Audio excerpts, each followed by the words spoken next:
এই সেই স্থান যেখানে গঙ্গা, যমুনা ও কাল্পনিক সরস্বতী এই তিনটে নদী মিলিত হয়েছে এবং কাল্পনিক সরস্বতী এই নদীটির কথা বিভিন্ন পুরাণে উল্লেখ আছে। হিন্দুদের মত অনুসারে এই নদীগুলিতে স্নান করলে তাদের বিভিন্ন পাপ ধুয়ে যায় এবং তারা পবিত্র হয়ে যায় এবং এর পাড়েই সৃষ্টি হয়েছে মহাকুম্ভ মেলা। হরিদ্বার, নাসিক, উজ্জয়িনী ও প্রয়াগরাজে এই মহাকুম্ভ মেলা হয়ে থাকে এবং এগুলি হচ্ছে মহা তীর্থস্থান। তবে কিভাবে সৃষ্টি হয়েছিল এই মহাকুম্ভ মেলা? বলা হয় মহা ঋষি দুর্বাসা অভিশাপের জন্য দেবতাকুল দেবশক্তির সর্বনাশ হতে চলেছিল।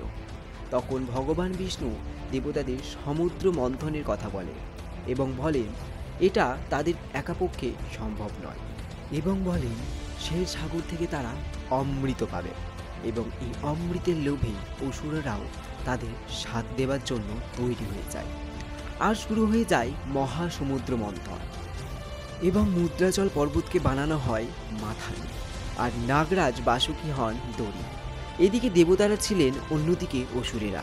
পুরো 100 বছর ধরে সমুদ্র মন্থন হয়, তারপরও অমৃত ভরা কলসি বা কুম্ভ বের হয়। অমৃতের জন্য যুদ্ধ শুরু হয়ে যায়।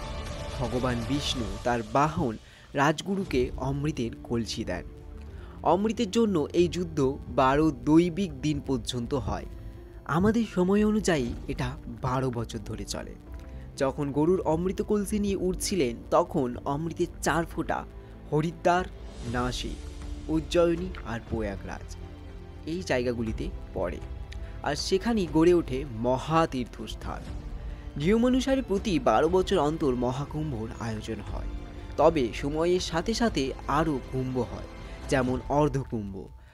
এছাড়াও নাসিক ও উজ্জয়িনীতে নিহস্ত কুম্ভ হয়ে থাকে এবং এইভাবেই সৃষ্টি হয় আমাদের মহাকুম্ভ মেলা, যেটা প্রতি 12 বছর অন্তর হয়ে থাকে এবং 2025-এও কিন্তু শুরু হয়ে গেছে আমাদের মহাকুম্ভ মেলা।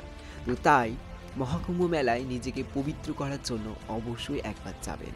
ভিডিওটা যদি ভালো লাগে তো অবশ্যই একটি লাইক করে যাবেন এবং আরও এরকম ভিডিও পাওয়ার জন্য অবশ্যই সাবস্ক্রাইব করে দেবেন। তো চলুন, দেখা হচ্ছে খুব তাড়াতাড়ি নতুন একটা ভিডিওতে। ধন্যবাদ।